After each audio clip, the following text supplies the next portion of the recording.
Welcome to Breaking History. My name is Sean Morgan. I'm the host of the Sean Morgan Report over at AMP News. I'm here with Matthew Ehret, historian extraordinaire of the Canadian Patriot Review and the Rising Tide Foundation. And we're going to talk about JFK, his legacy, his philosophy, and the battle that's still unfolding between his camp and the globalists who are against sovereignty, against infrastructure, against building their destroyers. And we're going to play an interesting clip to start out that really exemplifies that. So Matt, I'm going to just add that video to the stream. If you could maximize that and play that, yes, then we can give people a little taste of the history that we're not told about. That JFK wasn't just battling the Soviets in the Cuban Missile Crisis. He was suggesting cooperation. This is really interesting to think about. So let's play that. All right, let's do this. This is about a month or so before he died, a speech at the United Nations in New York, 1963. Mr. Kennedy hails the peace in the Cold War while taking note of Cuba and Berlin. Then he makes a startling proposal. Finally, in a field where the United States and the Soviet Union have a special capacity in the field of space, there is room for new cooperation, for further joint efforts in the regulation and exploration of space. I include among these possibilities a joint expedition to the moon. Space offers no problems of sovereignty.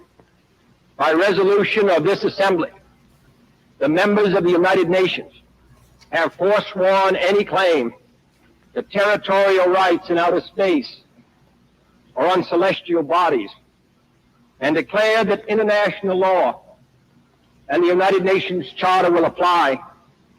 Why, therefore, should man's first flight to the moon be a matter of national competition?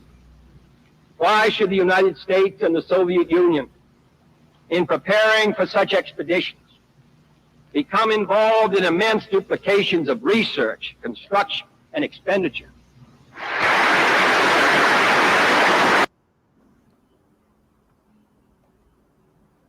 Yeah, I'm glad Wow. you chose to run that first. It's something I never even saw before. About 2 years ago, somebody brought this to my attention. I had no idea that in the lead up to his murder, that he had put on the table something that would have immediately extinguished the entirety of the Cold War, the terms of the mutually assured destruction, the balance of terror that had baby boomer children, hiding under their school desks in nuclear war drills, traumatizing them psychologically, destroying their kids even, or at least, emotionally wrecking their kids, thinking that every day you're going to wake up dead in a smoldering ash. That would have been eliminated with a new set of rules to shape the operating system premised around cooperation, leaping outside of the limits to growth by making new discoveries, which, people could have, they could write me angry messages saying we've never been to the moon.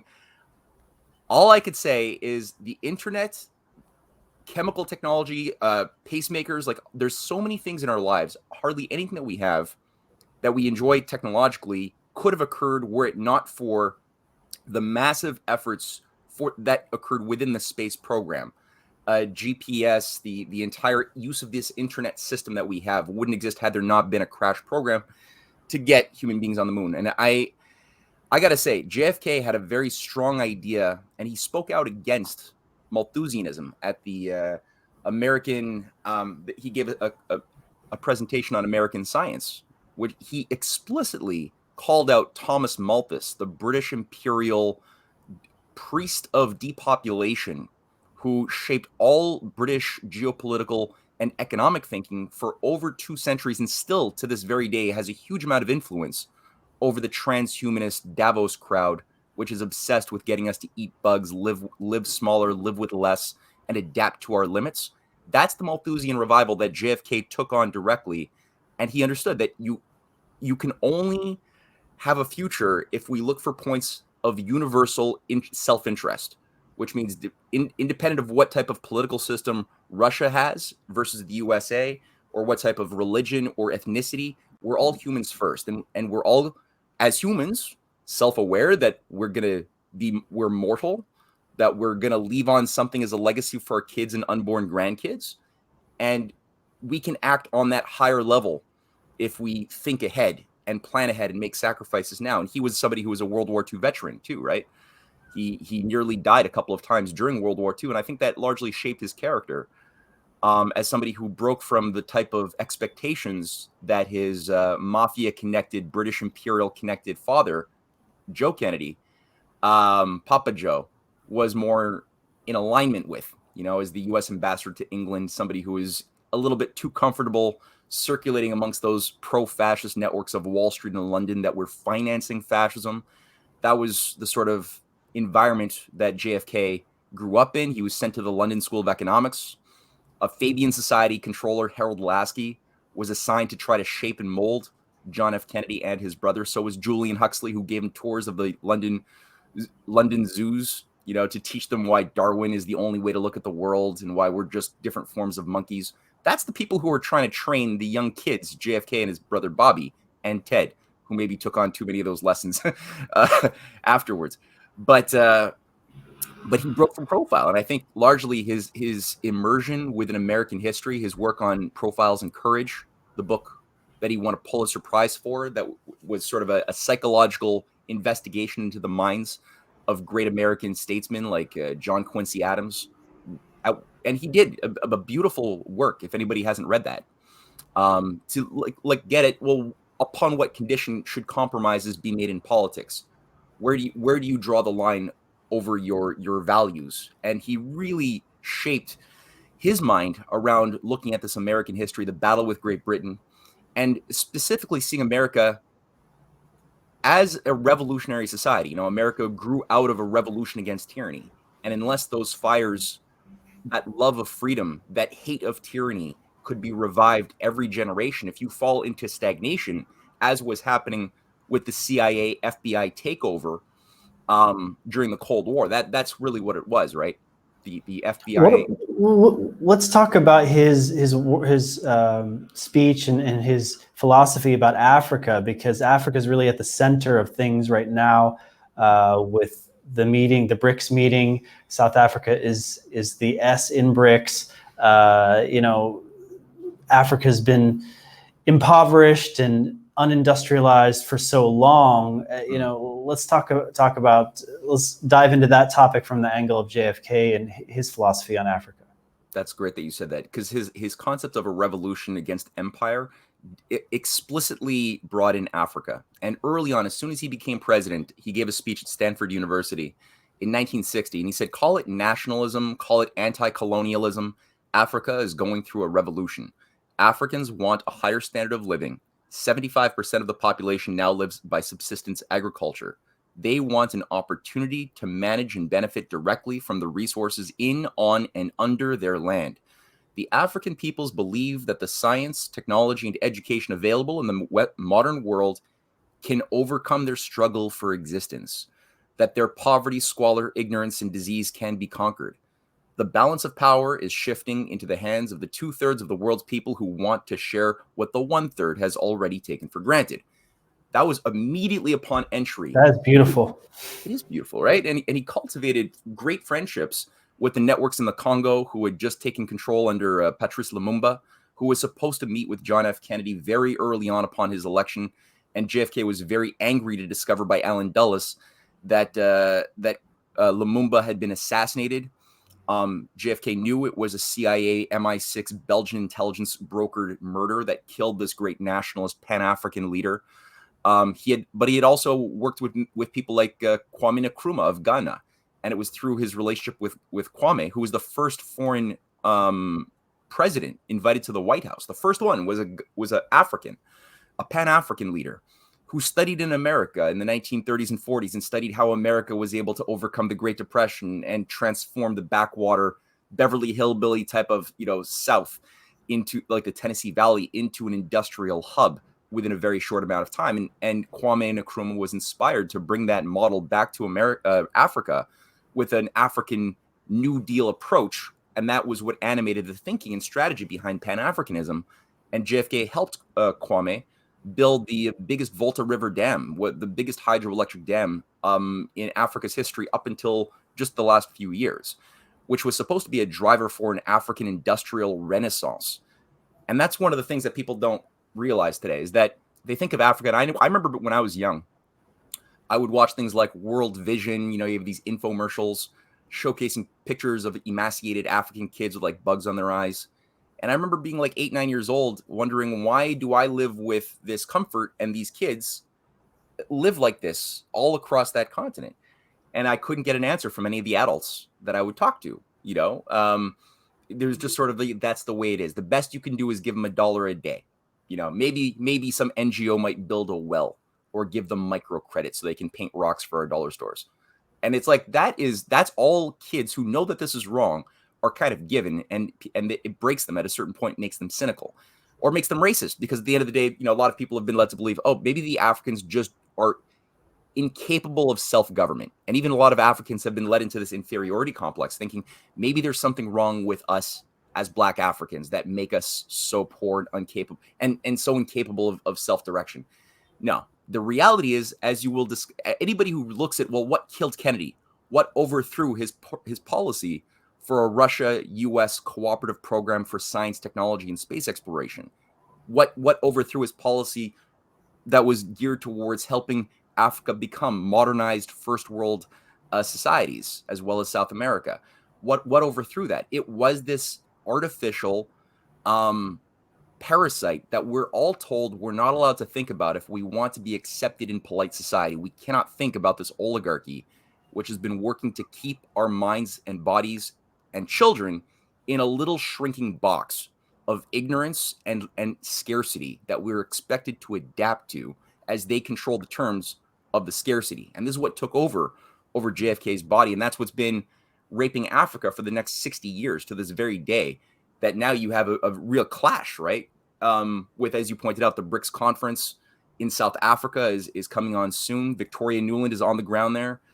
You have a Russia-Africa summit as well happening beginning today, with all the African leaders meeting with Putin in St. Petersburg. It's a huge battleground that people don't realize the conditions of what's shaping that. Right. I have a friend, Paul Ferber, who lives in South Africa, and he's always giving me updates.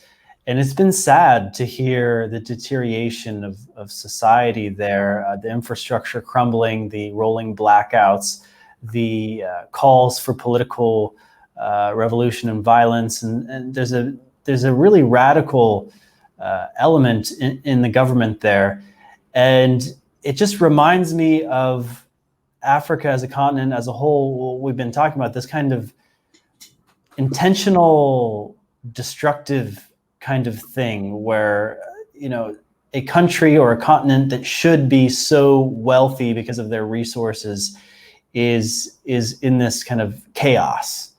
And so tell me about the idea that Victoria Nuland is there on the ground. What's her MO? And then how does that contrast with the BRICS and the announcement they're going to do in August in Durban? Well, I think that anywhere Victoria Nuland goes, it means expect fire. Whether it was Ukraine handing out brownies, whether it was going to Kazakhstan during a time when that Kazakhstan was being pushed as well to go into a regime change back at, I think, starting of the beginning of 2022, January, there was U.S., and by U.S. I mean the National Endowment for Democracy, which does not represent the U.S. as far as the legitimate part of the U.S. It's a CIA front group that has thousands of organizations masquerading often but under human rights veneer, operational within various countries of the world. I don't think any country doesn't have some NED-funded operations within. And these are things that are used as cover to organize pseudo-revolutions that are really just weaponization of people to overthrow their governments on behalf of a foreign agency that actually doesn't really care about these people. So by her, I mean, Nuland just recently became now acting deputy secretary of state. She just got promoted like yesterday. She's the second in command now of she's deputy chair, Deep State deputy Department? Secretary of State, right? I mean, there's a huge amount of influence with the Pentagon. It's a huge amount of influence as well with the channels that she's cultivated since she was Strobe Talbot's assistant back in the 1990s, overseeing, that was part of Strobe Talbot's portfolio, is overseeing the destruction of Russia with perestroika, the creation of an oligarchical class of billionaires loyal to London and Wall Street. That was her job then. Her job under Dick Cheney, right? Because people were like, oh, but he's a liberal. He's a Rhodes Scholar liberal. Doesn't that make her a liberal? And it's like, no, her next job was as Dick Cheney's personal assistant, where she was quickly appointed to become the U.S. ambassador to NATO, overseeing the growth of NATO on Russia's soft underbelly, as well as overseeing the color revolutionary activities in Georgia, the Rose Revolution, the Ukraine Revolution, the Orange Revolution that put Lukashenko into power, a U.S. Puppet whose wife worked for the U.S. State Department and was a devout neo-Nazi fanatic who was part of these neo-Nazi training camps. That was his wife, a U.S. State Department official, Katerina Yushchenko. And this is the people who Victoria Nuland oversaw being installed into power, who made people like neo-Nazis like Stefan Bandera national heroes, that then was used to cultivate the current situation of insanity and violence that overthrew the government, along with Biden, who oversaw the overthrow of an elected government, Yanukovych's government, that was pro-Russia in 2014, under a democracy movement. They call it the Revolution of Dignity. So she's cut her teeth at this quite a bit. And in South Africa, there are, as you pointed out, many agencies within the official channels of government, within the South African deep state, who don't really care about the South African people. They receive funding by these different outfits that are often covers for Rhodesian groups. I mean, the Rhodes University is still a very strong intelligence hub in South Africa. So the Cecil Rhodes, the most evil genocidal race patriot who created the Rhodes Scholarship Program, is still has a cult following amongst the technocratic intelligentsia of South Africa. And they've worked to create sort of the BLM model of using radical provocateurs, rabble-rousers to foment chaos in order to stop South Africa from its actual heritage and destiny as being a leading African partner of the BRICS, with nuclear power, advanced science. South Africa is the only country with nuclear power. That's largely because South Africa was an apartheid racist state under apartheid for many up until somewhat recently. And so it was only because you had a bunch of racist whites working with the Rhodesians that they were allowed to get around the technological apartheid, because most of Black Africa and North Africa was never permitted to have nuclear power or advanced energy systems, because you've got a bunch of Malthusian sociopathic racists who have said no. So that's the idea. Don't let Africa industrialize. Don't let them do big infrastructure projects. Don't let them in on what brings wealth, this kind of manufacturing and industry and so forth. That's right. Yeah, that's always been the objective. That's a very different thing from what we see. Vladimir Putin, gave a very sharp speech and also wrote an article published in All African Press in the build-up to the Russia-Africa Summit. Again, there's 54 African countries. About 50 of the leaders will be going to Russia to meet up with their Russian counterparts. And it's the second such summit. The first one was in 2019, and geopolitical chaos prevented the second summit from happening until now. Now it's finally happening. But what we have seen, both from Putin's own remarks, his published articles, is the same spirit. Everything I just read from John F. Kennedy's remarks from 1960, it could be almost said verbatim by Putin when you read his anti-colonial speech for Africa. And if you look at, well, is it just words or is there action? And he has made it very clear. He is not forced, but he has really encouraged, let's just say it that way, Roscosmos, Russia's nuclear industry pioneer, to meet with as many African leaders, which they did in 2019. They're doing it again this year, and sign deals for helping Africa have what they've never been permitted to have by the IMF or the World Bank, which is actual nuclear power. Russia is helping Egypt currently build the 4 nuclear reactors in Egypt, the first reactors that Africa is going to have outside of South Africa. That's under construction now. They've signed deals, memorandum of understanding, with something like 14 different African nations. And for the Western haters in the mainstream media who are saying how evil Putin is for having suspended the grain deal which is going to be a big topic being discussed. You know, the Africans, there's a lot of poverty, a lot of starvation. They depend upon grain. But the haters would say, oh, see, that's proof that Putin is disgenuine. He actually hates Africa and wants them to starve by preventing Ukrainian grain from leaving via the Black Sea ports. And it's like, well, Putin just made the point, and this is objectively true. The reason why the grain deal happened was for humanitarian reasons, with the argument that Central African Republic and so much of Africa is starving. They're dying of famine. And that's why Putin needs to make the grain deal happen. He said, now we did it. We signed an agreement that would have involved ensuring Ukraine shipping ships full of grain going and fertilizer going to Africa. But instead, what we found is that 70% of the Ukraine food went to already developed countries. Most of it went to Europe. Only 3% of that ended up even making it to the poorest of the countries who are the greatest in need.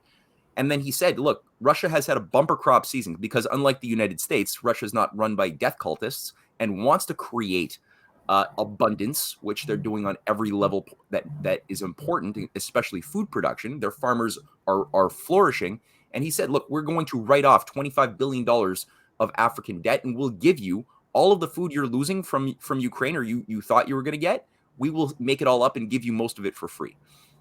So obviously that's won over the trust of many of the African leaders. And also he's going in saying, look, we'll help you with your national militaries. Instead of like Victoria Nuland or the Biden or IMF creeps who say that we'll give you money on the condition that you only spend it on windmills and appropriate technologies which will not impact your tribal lifestyles. Because I mean, a windmill ultimately doesn't really do much. You can't have heavy industry.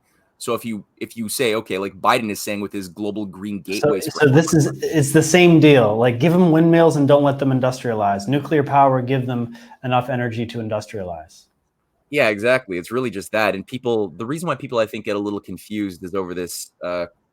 There's a sort of built-in incompetence in how we've been taught to think about energy and economics. And we've been taught to mathematize the idea of energy, which is incompetent. Because math is a useful tool, but it's just a tool. If you take energy and you take, like, let's say people talk about a solar panel farm, and we're told, oh, that's a 1 gigawatt solar panel farm, and you can compare that to a 1 gigawatt third or fourth generation nuclear power reactor or fast breeder reactor. And a mathematician would say, well, 1 gigawatt equals 1 gigawatt, right? A watt is a watt. A calorie is a calorie. That's all. It's just math. It's the same thing. So you get it through windmills or solar panels, or you get it through nuclear or natural gas. It's all the same thing. No, it's not.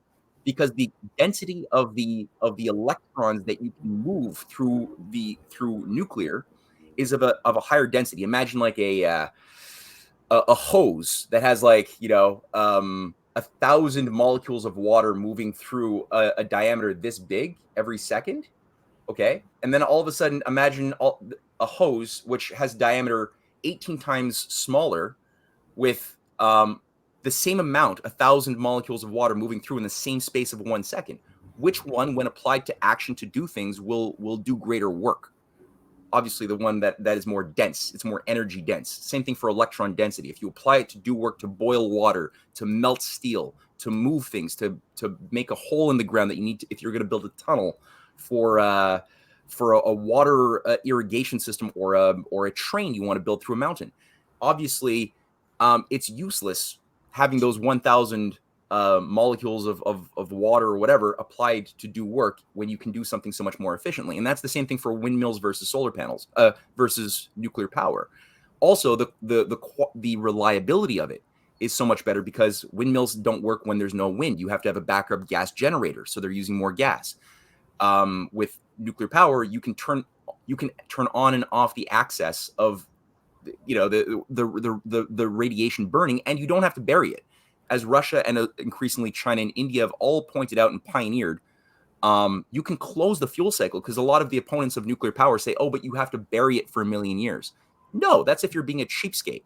That's if you're Jimmy Carter and Brzezinski in the 1970s who say, no, that costs too much, and so we're going to shut down funding for closing the U.S. nuclear fuel cycle. We'll cancel the fast breeder reactors that allow the closing of the fuel cycle, because we'll say, oh, but it's dual-use technology. You can use it to make bombs as well by having enriched plutonium. Yeah, but it's like you can also have peace instead of having a world at war where you don't have to be afraid of proliferation of nuclear plutonium.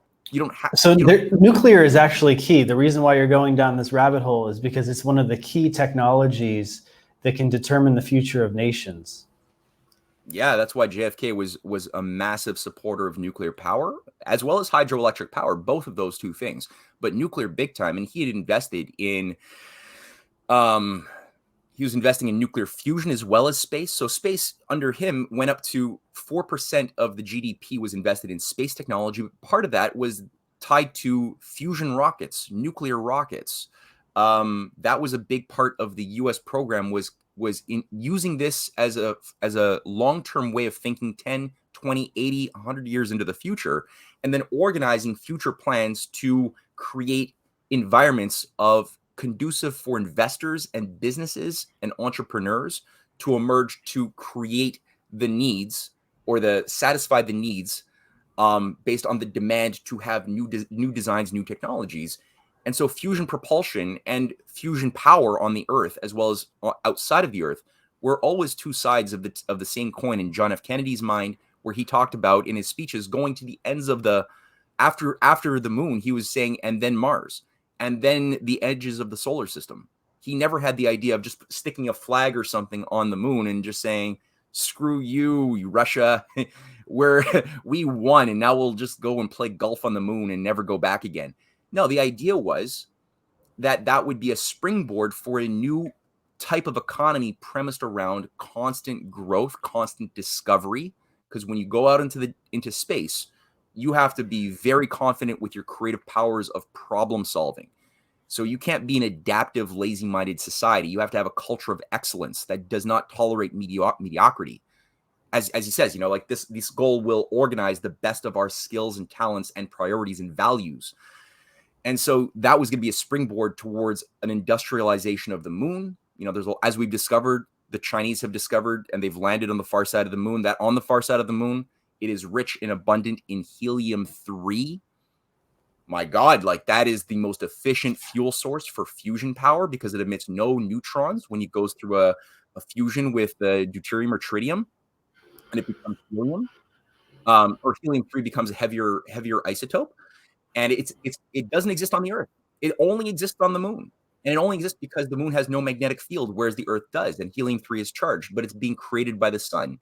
And over the course of eons, it builds up on the moon, and especially the far side of the moon. I never heard of this, Matt. This is kind of big stuff. So you're telling me that the moon could be a great energy source for humans? Yeah, that's why the Russians and the Chinese together have signed a joint space program in 2019, and then they reaffirmed it in 2021 to jointly build a permanent basing operation on the moon with a focus on mining the moon for helium-3. That is a driving force and has been of the Russian and Chinese space programs for many, many years.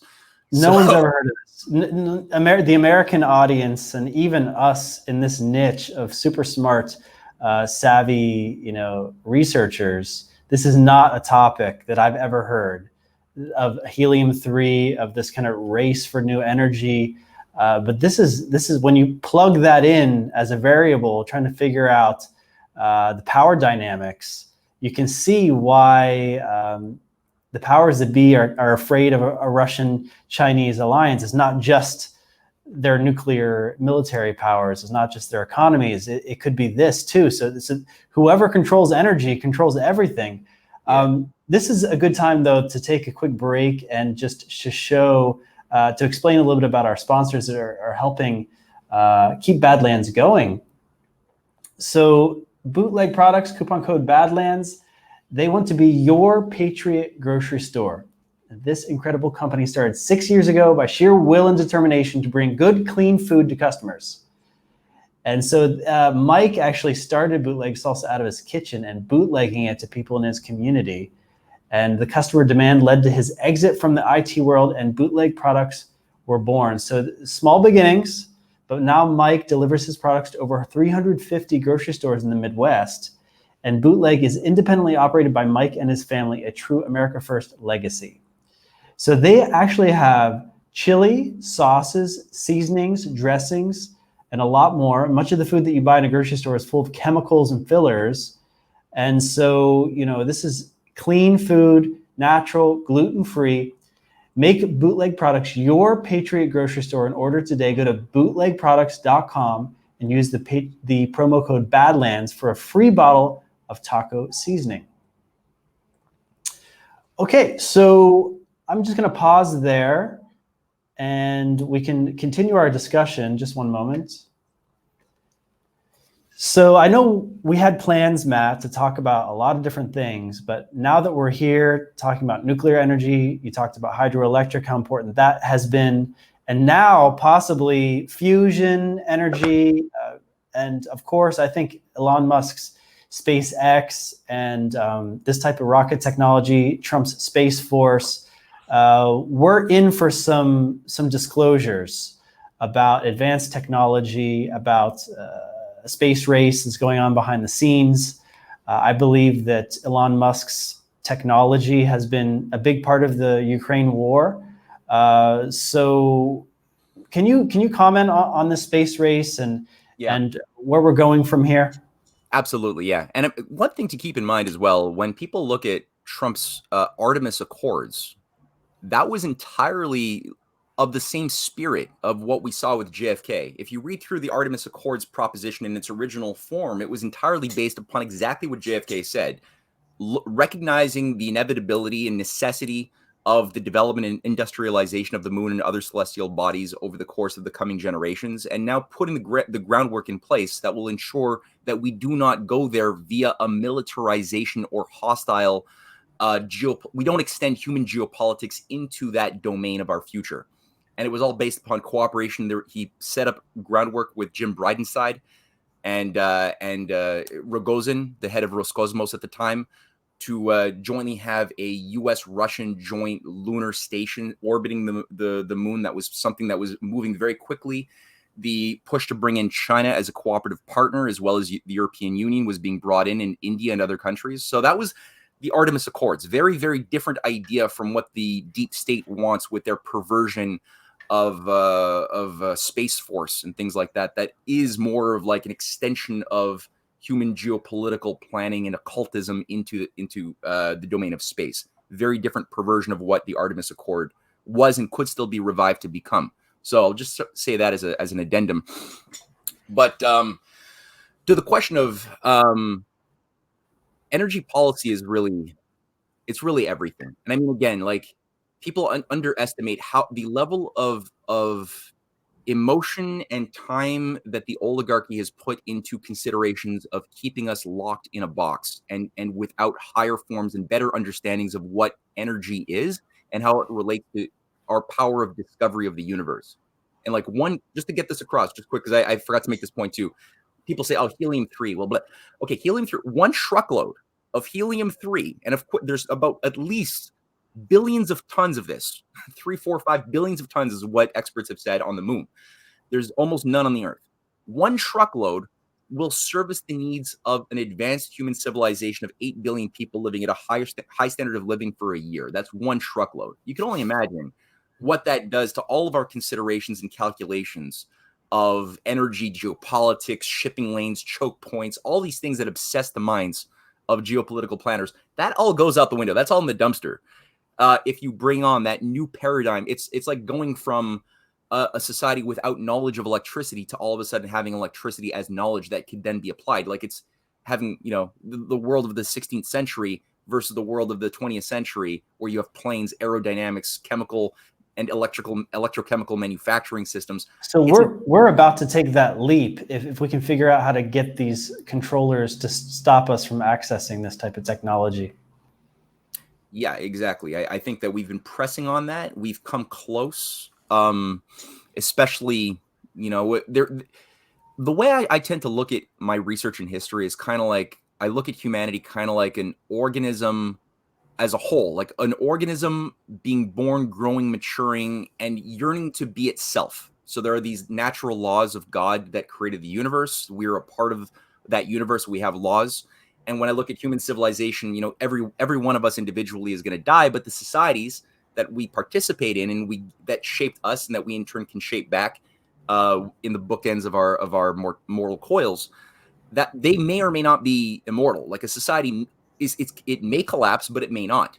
But it only will not if you maintain the cultural standards of discovering what made it good and reviving the spirit of morality that gave rise to it in the first place. And when you do that, you can always leap outside of the limits to growth and have more of your people at a higher quality of life, which animals can't do. So try to find a zebra population or rat population which can behave in the ways that humans do. It's impossible. Now we can behave like rats because we have free will. So we can allow ourselves to be convinced that we are rats if we fall for certain myths or narratives given to us by an empire to keep us slaved or self-enslaved. So we don't know how to self-govern, self-manage because our identities are shaped by our rat qualities or lower monkey qualities, which is what the Darwinians saw as so brilliant. You know, they're like the people like Thomas Huxley recognized early on that, like, hey, if we can get people to believe that we're all descended straight from apes, then we can control them better because they won't. It's all about how we identify ourselves, right? If we identify ourselves as animals with these base instincts, then we'll behave that way. But if we perceive ourselves as infinite spiritual beings with all of this potential, we're going to behave completely differently. Yeah, exactly. And how we see science and technology will be two different universes that we think we're looking at it.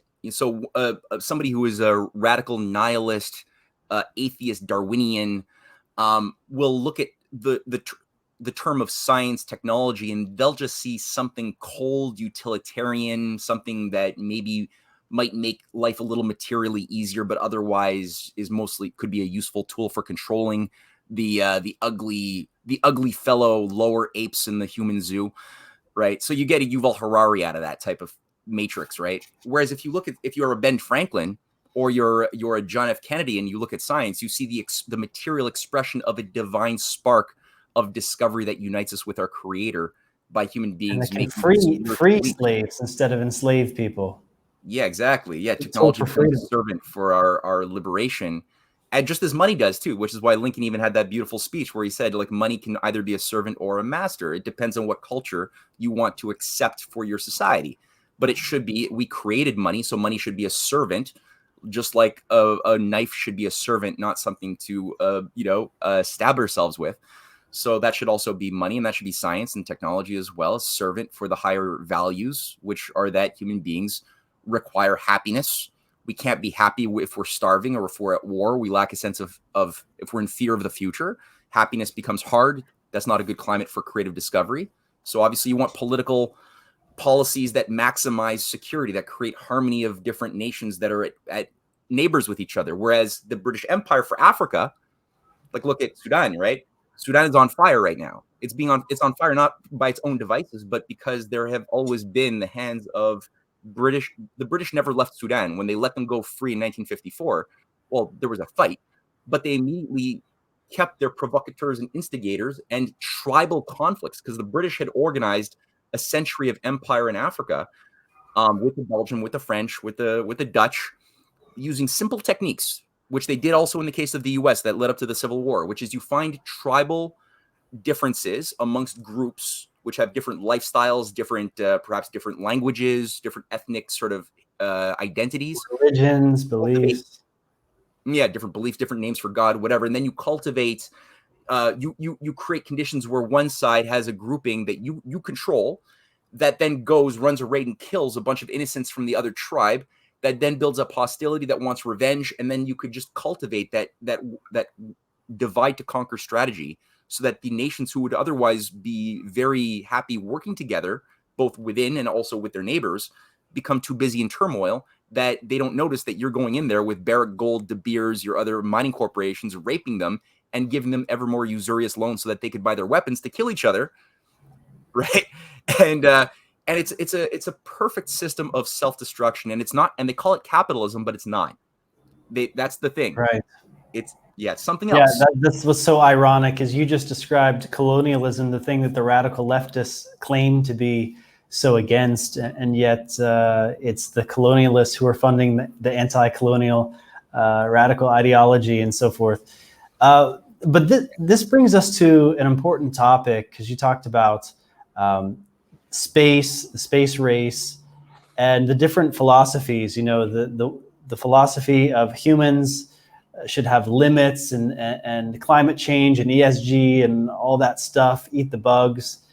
But then there's the other side of just let humanity flourish, let humanity have access to technology and so forth. Where does the UFO psyop fit into all of this? Because I've heard the one person who's really brought this discussion to the fore has been Elon Musk. He has said that he thinks is kind of ridiculous, this whole overpopulation idea. And he's, of course, talking about colonizing Mars, getting humanity to be multiplanetary.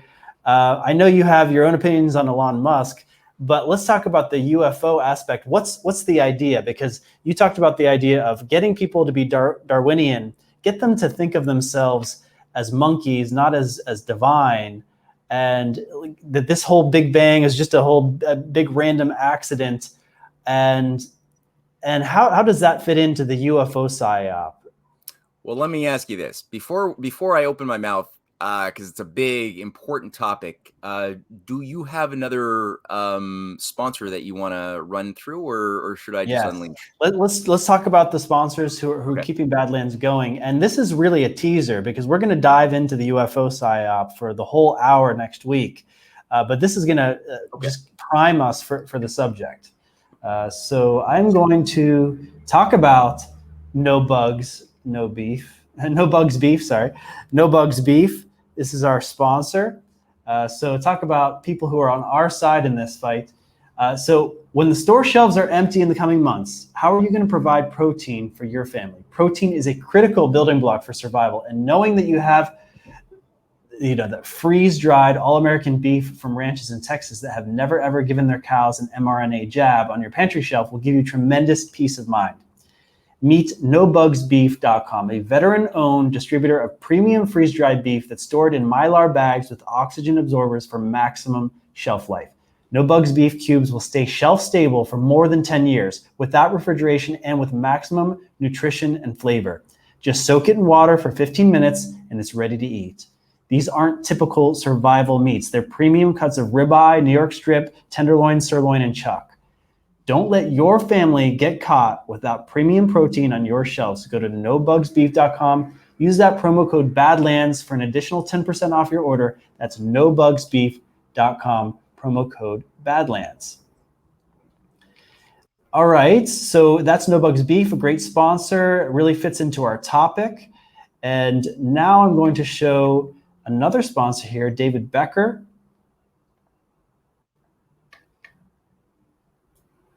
So are you paying too much for your health insurance? If you are self-employed, the cost of medical insurance can often be like a mortgage payment. If you're trying to save money, you may wind up with very limited Obamacare coverage that will not fully protect you, or worse, a MediShare plan that's not insurance at all. Fortunately, there is a solution. For over 30 years, David Becker of Mid-Atlantic Business Alliance has been helping self-employed individuals save money and get better insurance. If you're paying for your own medical insurance, give David a call at 609-577-8557, and there are proven ways to substantially reduce your costs without sacrificing coverage. Call Mid-Atlantic Business Alliance at 609-577-8557 to see if David Becker can help. And 58 Distillery, it's a great new Badlands sponsor, and they're here in the great state of Colorado, founded and run by three friends from Littleton, Colorado. And they went to school together, played sports together, and worked together. And now they have this great distillery, fresh and organic ingredients, crisp Rocky Mountain water to produce excellent distilled spirits. So Colorado is a legit game changer.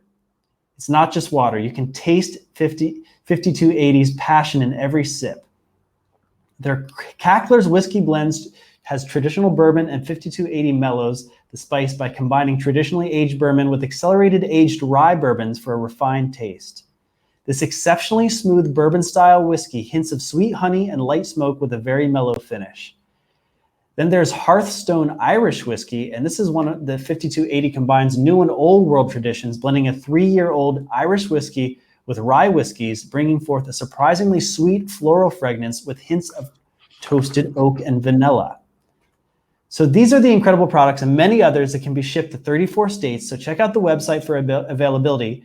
5280 Distilling is offering free shipping for purchases over $95, and that's a great deal considering that these glass bottles are heavy and the Biden supply chain crisis has sent shipping costs to the moon. So you can get 10% off your order at 5280distilling.com.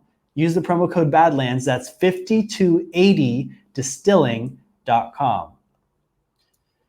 Well, we've got 9 minutes left, Matt. So tell us about the UFO psyop and the two different sides, right? I mean, you've got the truth community that just wants the truth out there for us to really be able to understand about the suppressed technology, the military-industrial complex, and possibly if there is life out there. And then there's the UFO psyop, the limited hangout that's trying to get this type of self-image that you were describing of ourselves as victims of that divide and conquer, the fear-based mind control, MK Ultra. How does history tie into this?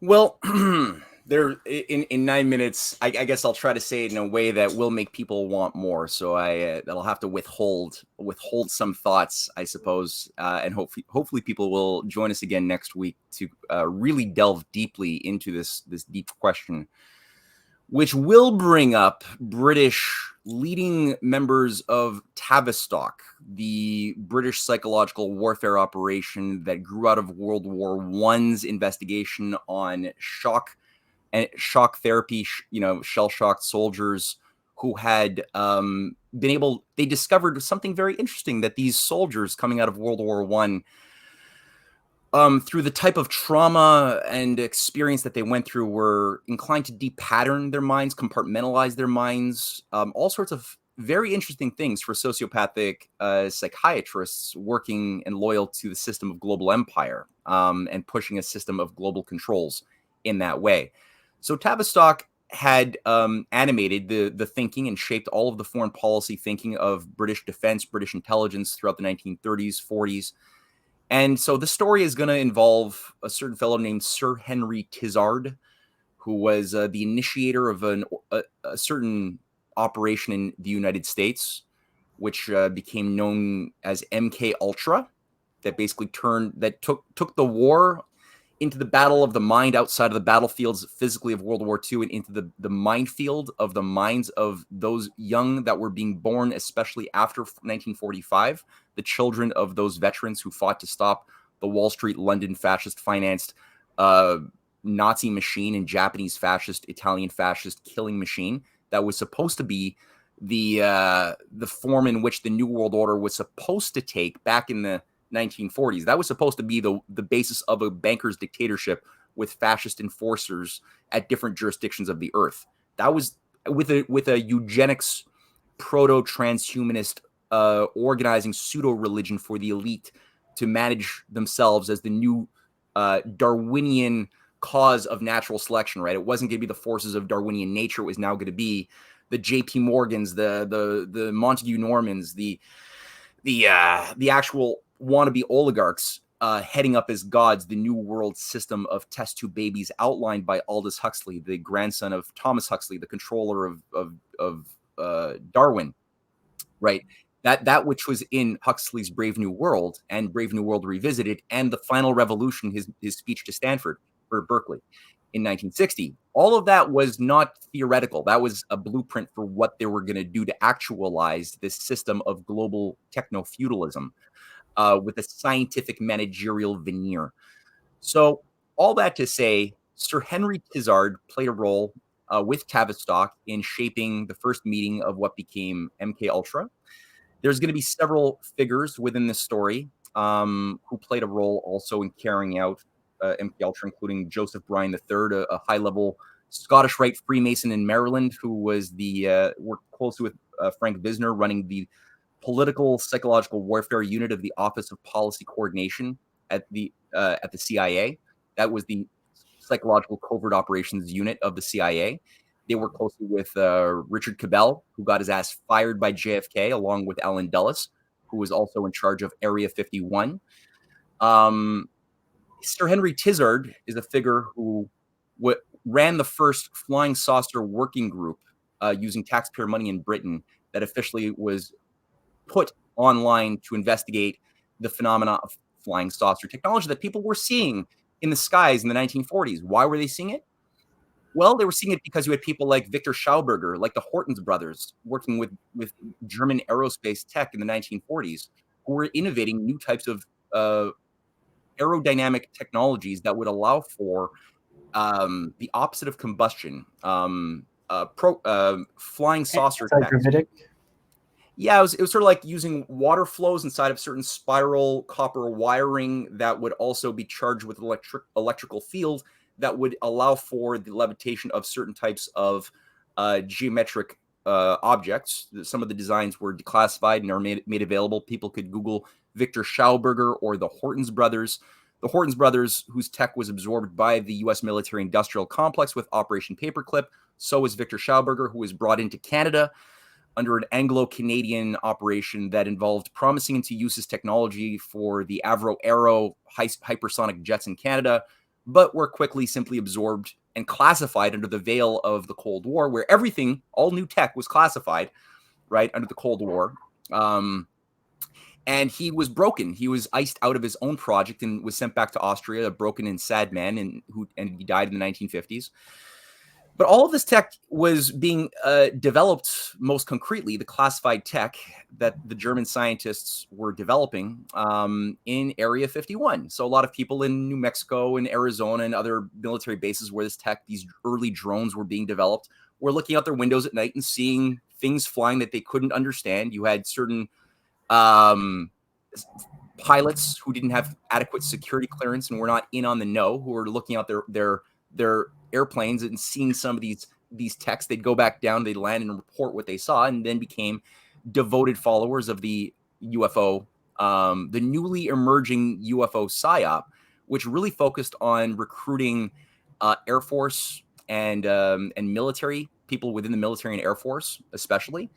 And people like Joseph Bryan III went on at the same time as he was working with Frank Wisner, this psychopath who was managing the Vietnam War that JFK was trying to stop, along with Allen Dulles. He was setting up what was known as the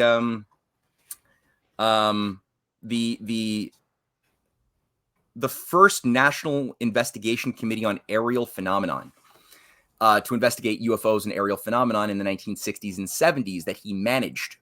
Right. So it's like, these are just a couple of characters who will come into our story. And I know we're wrapping up, but it will tie into leading members of the Rockefeller family, who took on this program starting in the 70s and 80s, and generated something to undermine the idea of what JFK was trying to do by utilizing the power of the republic and the sovereign nation state to wield power to do things that involve leaping outside of the limits to growth, using national economic planning. That had to be stopped, and it couldn't be just crushed in the cradle completely, because people always were inspired and will always be inspired by the idea of exploring space.